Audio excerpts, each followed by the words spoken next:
की शक्ति देता है।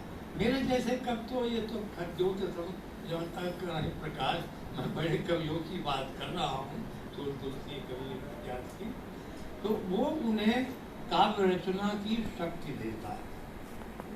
ये शक्ति ही प्रतिभा है।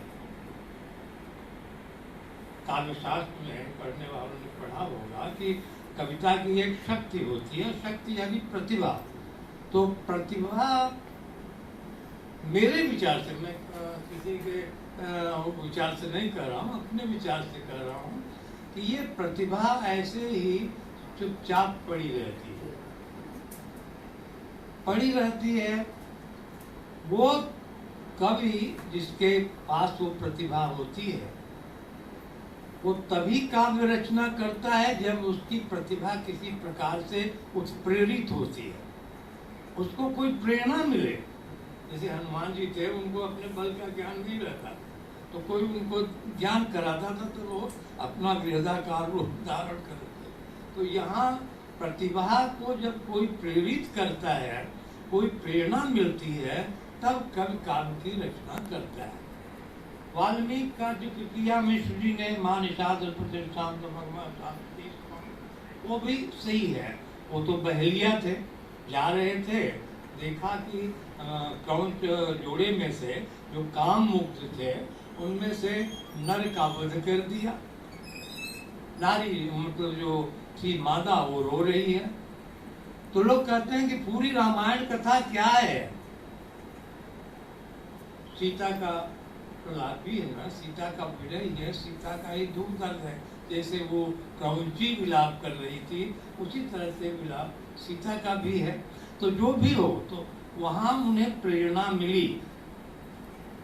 वाल्मीकि को जब ये प्रेरणा मिली तो उनके अंदर करुणा पैदा हुई, शोक पैदा हुआ, और वही शोकत्वम आगत, वो शोक जो है वो श्लोक बन करके आ गया। तो एक प्रेरणा से एक बहेलिया जो है उसके अंदर की प्रतिभा जागृत होती है और वो काव्य रचना करता है।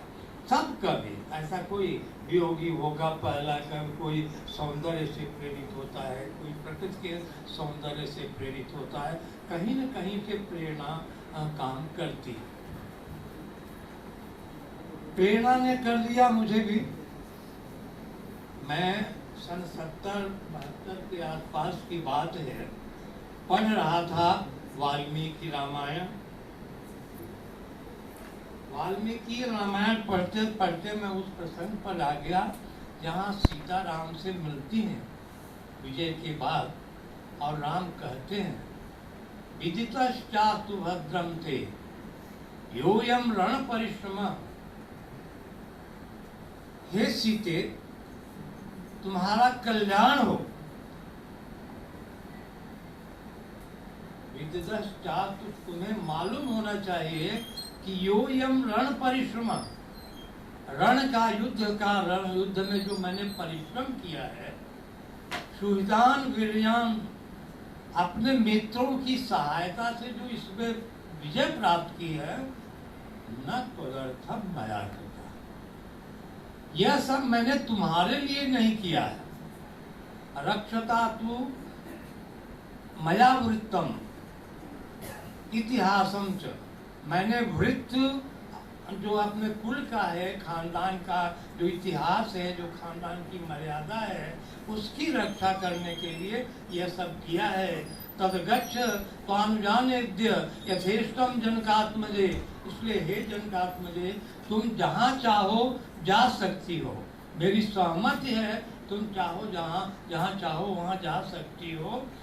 एवं 10 दिशो भद्रे, ये 10 दिशाएं तुम्हारे लिए मुक्त है। कार्यम मस्तु न मे त्वया, तुमसे मेरा कुछ लेना देना नहीं। मित्रों, मैं उस परिवार का हूँ जहाँ से मुझे राम भक्ति मिली है। मेरे पिताजी रामायण पढ़ा करते थे, रोया करते थे, मानस पढ़ा करते थे, रोया करते थे। तो मैं भी उस उम्र में, 70 की बात है, बहुत रोया।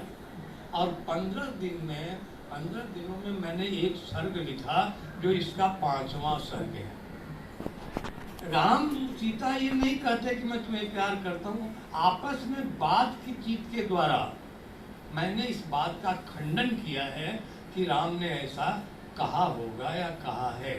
मैंने ये सिद्ध किया है कि उन दोनों में अटूट प्रेम था, और ऐसा अटूट प्रेम रखने वाले राम सीता से इस प्रकार की बात कह ही नहीं सकते। उसके बाद जब सन 90 के आसपास का समय आया, तब मैंने सोचा एक सर्ग तो पढ़ा ही है, और जोड़ दूं तो खंड काव्य बन जाएगा।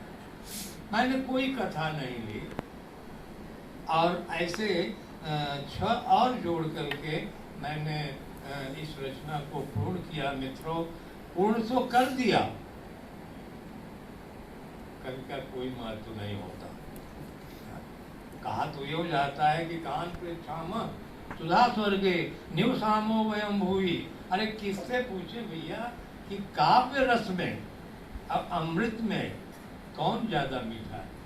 कान प्रेक्षाम सुधा स्वर्गे। अरे इसे वही बताएगा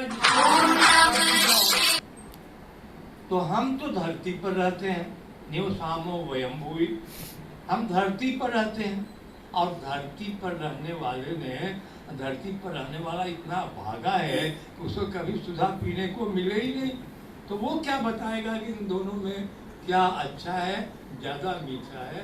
कहने को तो ये कहा जाता है, लेकिन ये भी है कि एक बार पंत जी के यहाँ निराला जी चाय पीने गए थे। बाय द वे जो नौकर था उससे निराला जी ने पूछा कितने बच्चे हैं? बोला 2। क्या करते? बोला साहब एक तो थोड़ा पढ़ लिख करके नौकरी कर रहा है, सही रास्ते पर चल रहा है, और दूसरा क्या कर रहा है? अरे क्या बताऊं साहब, आजकल तो वो आवारा हो गया। आवारा हो गया। हाँ, क्या करता है? सुनता हूँ आजकल कविताएं लिखता। तो एक ये भी भावना है, एक भी ये भी भावना है कि भाई काव्य रस अमृत से फीका नहीं होता। ना हम अभागों ने अमृत का पान किया है, और देवता भी भाग्यवान नहीं है, उन्होंने कहा काव्य रस का पान किया है, क्या हम उनको भाग्यवान? तो दोनों को अगर मानना है तो एक ही जैसा मानना चाहिए। कविता लिख दी गई, कालिदास वही हैं जो मल्लिनाथ के पहले थे। कौन पूछता है? कोई नहीं पूछता। तो कालिदास को कालिदास बनाया, उनके समीक्षक कहिए, आलोचक कहिए, प्रशंसक कहिए, मल्लिनाथ। जायसी थे, कौन जानता? शुक्ल जी लेकर आए। घनानंद पहले भी थे, लेकिन विश्वनाथ जी लेकर आए। तो ऐसे ऐसे जो विद्वान हुए, उन्होंने किसी कवि को कवि बनाया। तुलसीदास को अगर ये गीता प्रेस गोरखपुर का नाम प्रभाव पड़ा होता तो शायद तुलसीदास घर घर न पहुंचते। तो हमारे लिए जो मल्लिनाथ है वो दुबे जी। इनके लिए जितनी तालियां बुझाई हमने तो नहीं दिया। जैसे किसी के सिर पर बोझ हो और वो एकदम भंडा गया हो, थक गया हो, तो वो फेंक देता है, कितना भी रोकिए, 1 मिनट रोको, 2 मिनट। उसी तरह जब कवि के अंदर भावना मचलती है ना, भावना जब ज्वार आता है, तब उससे रहा नहीं जाता, और वो लिखेगा ही। मैंने भी लिख दिया। तो इसको जिन लोगों ने आगे बढ़ाया, उनमें दुबे जी हैं। दुबे जी ने 2 विद्यार्थियों को पीएचडी कराई। उनके साथ ये जो लगे हुए हैं, एक जग जीत सक ऐसे सुबट लिखा है, एक संसार को जीतने वाले लोग हैं, इतने बड़े विद्वान हैं। ऐसे देश के बहुत से विद्वानों ने मेरे ऊपर, मेरी रचनाओं पर विचार रखा, और उसका प्रचार प्रसार हुआ, हो रहा है। आप लोग उसके साथ जुड़े हैं, मैं सबको प्रणाम करता हूँ। और दुबे जी को, और जिन्होंने इस पुस्तक के लेखन में योगदान दिया है उन सबको प्रणाम करता हूँ और आशा करता हूँ कि आप लोग हम मेरे ऊपर इस तरह की कृपा बनाए रखेंगे।